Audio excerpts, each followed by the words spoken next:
Hello, I'm Elaine Clayman from the Elaine Clayman Justine Bray team at Brown Harris Stevens, and I want to welcome you again to our weekly YouTube video where we talk about the market, and we encourage you to sign up and have your friends sign up so we can keep you in the loop on everything about real estate in New York City. Today we are going to talk about marketing, and it's going to be about reactive marketing versus proactive marketing. We have done something like 9 or 10 sales of exclusive sales and rentals in the last 7 or 8 weeks. And so we are very hot, and we believe we're very hot and good at what we're doing because of our incredible marketing. We have an in-team marketing group. Justine Bray, my daughter and partner, oversees it, along with Lara Mizrak and Leah Leggett, who's an intern and helps us with YouTube. So I welcome you, Justine, and I'm going to try to keep my eye on the camera instead of constantly looking away. So when we say reactive marketing, Justine, what exactly does that mean? And we feel many brokers do that where we're proactive. So I want to differentiate between reactive and proactive. Well, reactive marketing is when you get a listing and you put it in the computer and hope that somebody will call. It's really reactive to just put it on the system and put it on Street Easy without actually taking that marketing any further. So reactive marketing is waiting for the phone to ring and just showing it when it does. Yeah, that's how I understand it as well. And what we do is proactive marketing. And I would like to give all of the viewers some idea of what we mean when we get a listing, what we do, and why we have been so successful proactively marketing apartments. So the first thing that we do, I understand, is we e-blast to all the Manhattan brokers. Can you talk a little bit about who we e-blast to, our own database, and how does that e-blast situation go? Absolutely. So when we e-blast, we are sending it out through Constant Contact to our over 13,000 person database. We are constantly in front of all of the people that we've sold to, our network, our sphere of influence, and anyone who has ever contacted us in regard to real estate will, if they're looking for a 1-bedroom, 10 years ago, they may be looking for a studio for a child or for a friend, or they might be looking for a 3-bedroom for themselves or for somebody that they know. So we make sure that all of our listings get proactively sent out through our e-blasts, and our e-blasts also go to certain Manhattan brokers, so other brokers that have similar apartments, or just more importantly, put another apartment that's similar into contract because they've already identified a buyer for theirs, but they may have other buyers that apartment didn't work for, or people still calling on a listing that's now going into contract.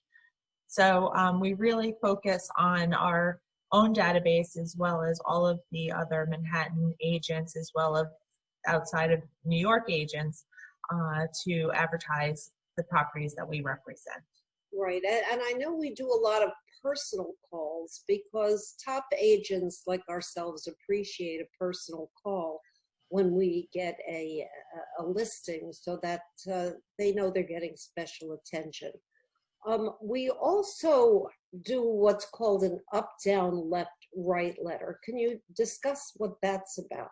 Sure. The first thing that we do when we list a new apartment is we send out postcards to the building, because people in the building like the building, they like the neighborhood, and they may have friends or family that also they think might like the neighborhood and the building. So the people in the building are really our best advocates for selling where they live and what they call home.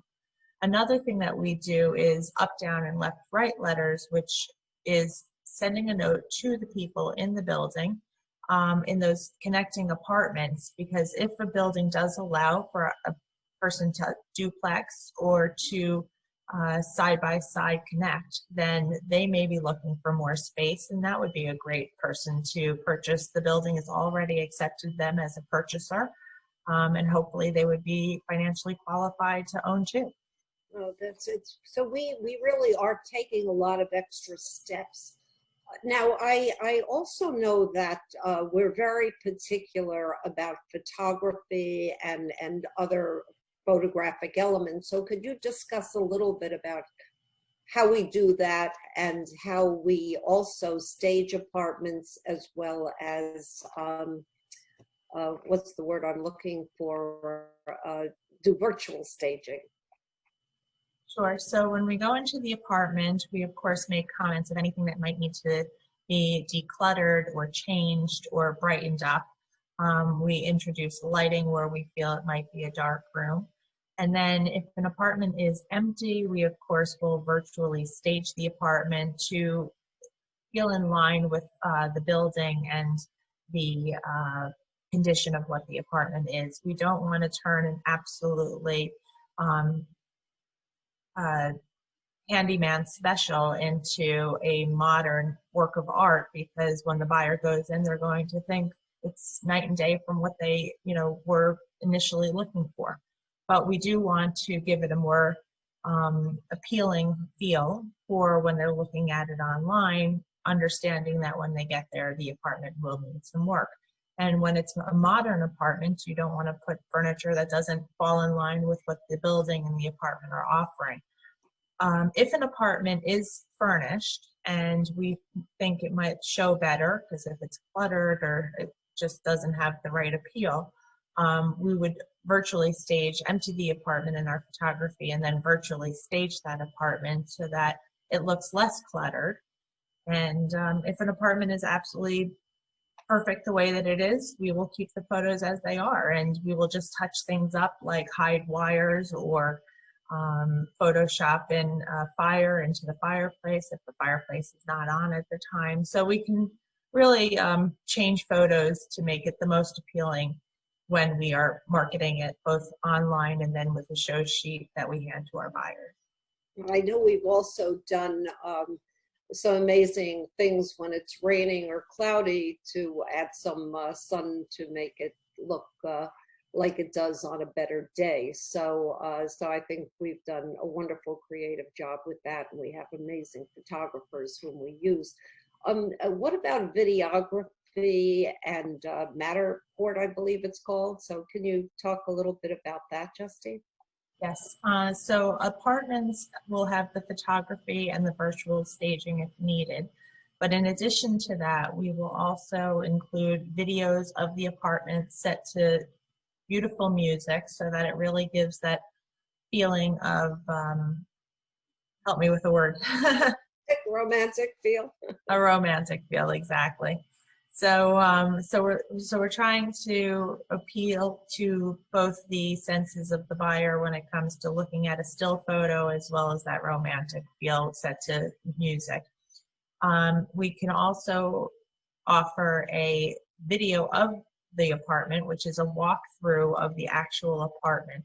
And as you had mentioned, Matterport is a program in which the video will walk you through the apartment, but as you are walking through, you can 360 degree in any location. So you could look inside of a closet, you can turn yourself around, see what's behind you, see what's in front of you, what's on the side. You get a real sense of walking through an apartment with actually not having to be in the apartment. So the Matterport also does a really lovely job of giving a floor plan. So especially in an apartment that may have been changed drastically, it will give every room dimension and nook and cranny to that apartment, and as it's a camera that can handle both the video and the floor plan for exact details.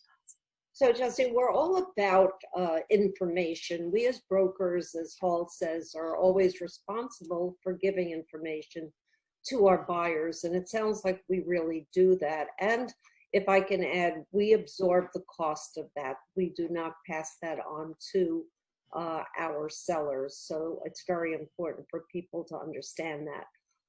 Now, I want to go a little bit into social media because we are extremely grateful to Lara Mizrak, one of the top brokers on our team, who has been instrumental in working with us with social media. As I said, we're very proactive. We're not reactive brokers. So we are doing many things in a proactive way to put sellers' apartments in front of the public. Can you briefly go through, for example, YouTube and Facebook and Instagram, and a little bit about what each one of those does for sellers to help us sell the apartment? Yes, the social media, which Lara and Lee are extremely helpful in getting those out on our feed.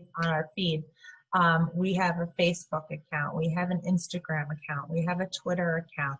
We post the apartment when it's just listed. We give a teaser before it's even listed just to show what's coming on the market. We'll take a behind the scenes photo during our photo shoot. We also then will highlight it when it's just reduced or a contract has been signed or when it's sold and closed. Every apartment gets an Instagram highlight, which is really important for the social media aspect of advertising the apartments. It's not just, as we said, reactive, putting it on the listing system and hoping that somebody will call. It's not just putting it on StreetEasy and hoping that somebody will call. We are constantly sending it out through our database, through our postcard, through our letters, through our social media feed. We're on top of it every day, 24 hours a day. We're monitoring how many phone calls we receive so that we know if our marketing is working. Because if you're not getting enough people through the door, nobody's going to buy it. And we really want to monitor how many people are seeing the apartment both online, and more telling, how many people are calling to see the apartment in person. And in addition, I want to add that we call all of our sellers every Tuesday between 10 and 2:30 to give an update, because one of the biggest complaints that sellers have is that I met the broker, I liked the broker, I never heard from the broker again. So every Tuesday, our third partner, Stu Grodzitsky, our transaction manager, and I call every seller along with the broker who's showing the apartment to talk about how many people came through, what the response has been. So this way, we, along with the seller, we're in this together. We want to make things happen together. So it's not where somebody feels out of the loop until you get an offer. It's a very, our sellers are an integral part of what we do to create sales. And we find that our sellers absolutely love that. They don't feel abandoned, which can be a serious problem when brokers get busy. Right. Go ahead, Justine. Yeah. One other thing I wanted to mention is that we also have a YouTube channel, and that connects to the newsletter to get people interested in the apartments. They can click through our page and see every open house that we're having. They can walk through every apartment that we're showing. We advertise them on Facebook and Instagram and in the stories. We also have our newsletter, which signs up to the Facebook and then allows the contacts to see our listings, which are posted into our newsletter. We do target marketing for our apartments, which Elaine will go into further as well when it comes to specific words that people are looking for. So, for example, if a building allows a pet, we want to highlight that because that's one of the most searched words when it comes to finding a home. Right, exactly. And one of the things we're very conscious of is that people buy in different ways. People buy visually, they buy orally, they buy kinesthetically. So what we try to do is use words that will appeal to every kind of buyer, whether they're visual, whether if they want quiet. As Justine said, if they have a dog, it's one of the most searched for items, so we make sure that's in a title. Words like high ceilings are very important if people are looking for that, or if there's any kind of outdoor space or gym. attention spans are very short and there's a lot of listings. So you want your title to have every key word that will catch somebody's eye. In addition, Lara has done a wonderful job, and I really applaud her. She worked very closely with a wonderful seller of ours named Sydney. And we have been, since we learned this from Sydney, and Sydney, if you're paying attention and watching this, we thank you all the time, is we test every subject line. There is a site that we use to check and see if we've hit a very high percentage of people who respond to a subject line. If we feel it's not high enough, we change it until we get an accurate subject line. So it becomes quite technical and detailed, and we take marketing very, very seriously. And as I said, I believe our success is because we are so proactive in capturing people's eyes and making sure we're available. We recently just took over a listing that another broker had for 6 months and only showed 4 times. We have had it for less than a week and we already have 4 appointments. So you can see the difference in marketing versus not really marketing. Another thing that I also wanted to add, Elaine, is that we send out emails and blasts on days that we know are most successful. We've researched the days and the times that the people are on their computers and able to be looking for something other than what they're doing work-wise. So we know exactly when to send those email blasts out. Our social media is extremely curated and no detail is overlooked. Everything that we do is connected. I love it. It's absolutely true. And I'm very, very proud of our team. We have an amazing team. And again, a shout out to Lara Mizrak and Leah Leggett. Thank you, ladies. We love you. So instrumental in what we do. And thank you for tuning in. And please sign up for our YouTube channel if you haven't already. And please tell everybody you know to sign up so that they can be informed as well. Thank you for joining us. We'll see you next week. Thank you.